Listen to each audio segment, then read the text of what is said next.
Article 61 क्या कहता है? ये आपको प्रोसीजर बता रहा है कि अगर इन केस हमें प्रेसिडेंट को हटाने की ज़रूरत पड़ी तो उसका क्या प्रोसीजर होता है, इम्पीचमेंट क्या होगा।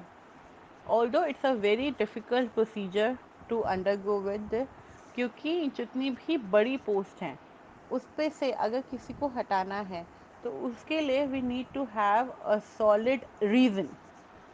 So, he can be removed at any time from his office through the process of impeachment for violation of the Constitution. अगर उनको हटाना है उनकी पोस्ट से तो सिर्फ एक ही होता है, that is process of impeachment, यानी कि प्रोसेस ऑफ रिमूवल, यानी कि उन्हें हटाने का प्रोसीजर. वो केवल इसी कंडीशन में हो सकता है कि उन्होंने कॉन्स्टिट्यूशन का वायलेशन किया हो. For this purpose, a charge must be levelled in either house of the parliament. It must be in a form of a resolution signed by at least one fourth of the total number of members of that house and moved only after giving a clear notice of 14 days. भी हो सकता है student, जब किसी भी house में parliament की एक रेजोल्यूशन फॉर्म किया गया जिस पे 1/4 of the total number of member, पूरे जितने भी मेंबर्स हैं उसके 1/4 मेंबर ने उस पर साइन किया हो और इसको आगे फॉरवर्ड होने में तकरीबन 14 डेज लगते हैं. If the resolution is passed by a majority of not less than two-thirds of the total membership of the House, the matter goes to the other House that investigates it. Friends, अब ना ये chart देखिए, this chart is very interesting. इससे आपको और clearly समझ में आएगा कि इम्पीचमेंट ऑफ प्रेसिडेंट कैसे होगा. सबसे पहले दो बातों का ध्यान रखिए. इम्पीचमेंट का मतलब होता है रिमूवल ऑफ प्रेसिडेंट, यानी कि प्रेसिडेंट को हटाना. तो वो केवल एक ही कंडीशन में उनका रिमूवल हो सकता है, वो ये है कि अगर उन्होंने कॉन्स्टिट्यूशन को वॉयलेट किया हो. वॉयलेट का मतलब यहाँ क्या है स्टूडेंट, कि कॉन्स्टिट्यूशन की किसी भी बात को फॉलो ना किया हो या गलत फॉलो किया हो. सिर्फ उसी कंडीशन में प्रेसिडेंट का इम्पीचमेंट यानी कि रिमूवल हो सकता है उनकी प्रेसिडेंटशिप से.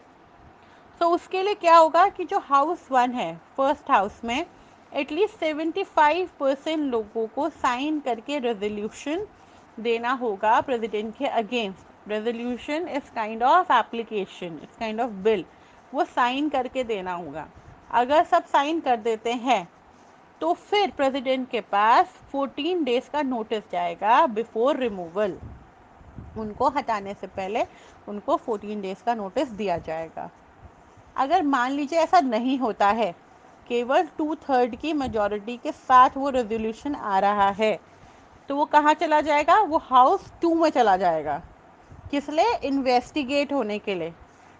अब उस इन्वेस्टिगेशन में प्रेसिडेंट को पूरा अधिकार है वहाँ प्रेजेंट होने का, अपनी बात रखने का. नहीं तो वो किसी से अपने आप को रिप्रेजेंट भी करा सकते हैं, यानी कि अपनी बात भी रखवा सकते हैं.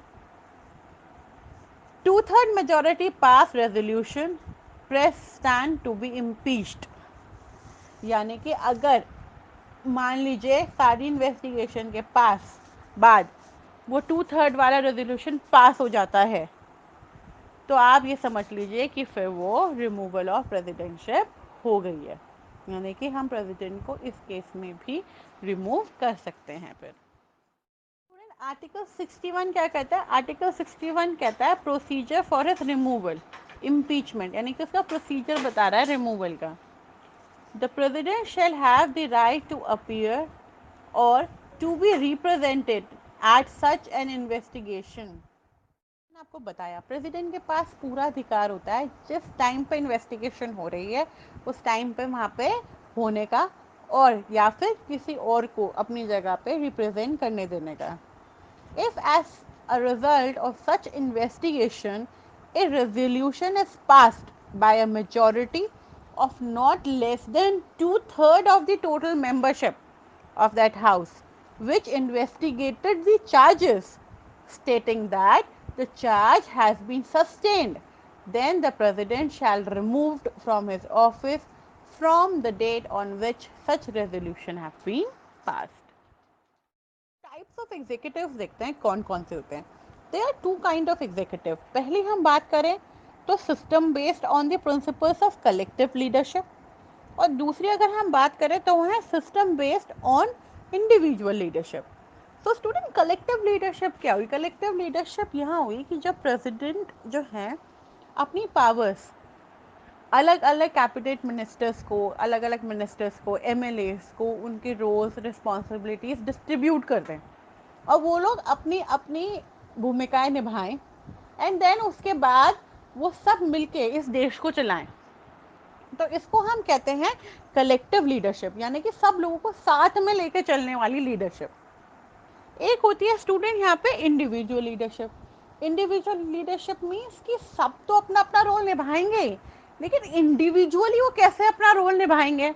अगर हम प्रेसिडेंट की इंडिविजुअल लीडरशिप की बात करें तो वो अकेले किस तरह से, उनके क्या रोल्स हैं, उनकी क्या जिम्मेदारियां हैं, वो क्या कर सकते हैं, वो क्या नहीं कर सकते, ये भी एक प्रॉपर सिस्टम है जिस पे वो बेस्ड है कॉन्स्टिट्यूशन। पार्लियामेंट्री की बात करें इसमें system based on principle of collective leadership में, तो जो पार्लियामेंट्री है उसमें कौन है?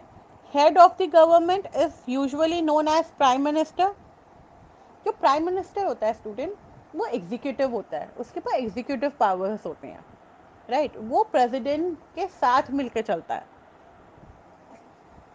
He is the leader of the majority party in legislature. He is accountable to the legislature. The head of the state may be monarch or president.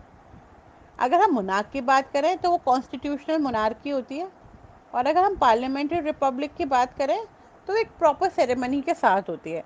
हमारे यहाँ भी मोनार्की नहीं है, तो इसलिए हम इसको प्रेसिडेंशियल, इसको हम पार्लियामेंट्री रिपब्लिक कह सकते हैं student.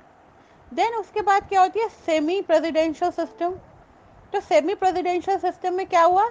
Has the president as head of the state. इसके अंदर president head of the state होगा, राइट यहाँ पे प्राइम मिनिस्टर नहीं होगा। Has a prime minister as the head of the government. जो प्राइम मिनिस्टर है वो केवल गवर्नमेंट का हेड होगा। PM and his council are responsible in legislature. Then अगर हम बात करें system based on individual leadership की, तो इसमें प्रेसिडेंशियल लीडरशिप में क्या आ रहा है student? President is head of the state, he is also the head of the government. The president is usually directly elected by the people. He is not accountable to legislature.